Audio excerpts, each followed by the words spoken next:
are moments when you can feel the distance, not in the way he speaks, but in the silence between his words, like the way a night sky feels too big when you're standing alone. I used to think love was about saying more, explaining myself, filling the spaces, but sometimes it's one sentence, whispered like a secret, that turns his world toward you. I want to tell you about the night I learned this. It wasn't planned. I wasn't playing a game.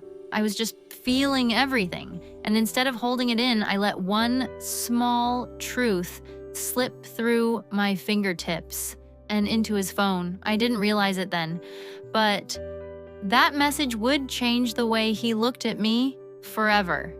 It was late, the kind of late where your thoughts are softer, but your heart is louder. We'd been talking less. Not in a fight, just in that strange drift where you're close, but not inside each other's world anymore. I wanted to reach out to him, but I also wanted to be reached for. So I sat there, staring at the screen, wondering how to make him feel me without flooding him with words.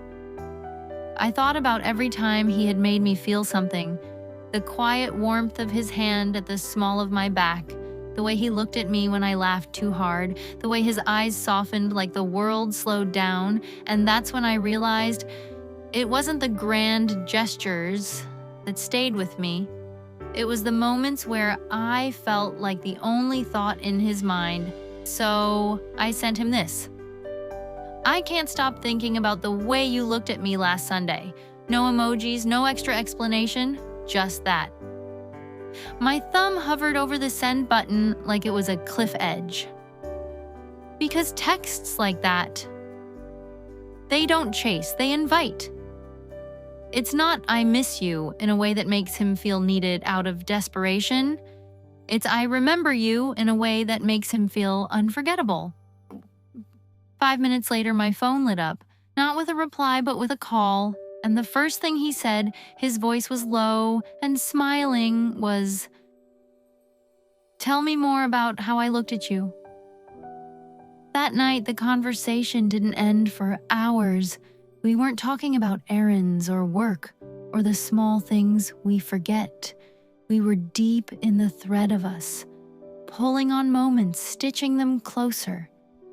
Sometimes a man doesn't crave you because you say you want him. He craves you because you make him feel wanted in a way that's almost invisible, but undeniable.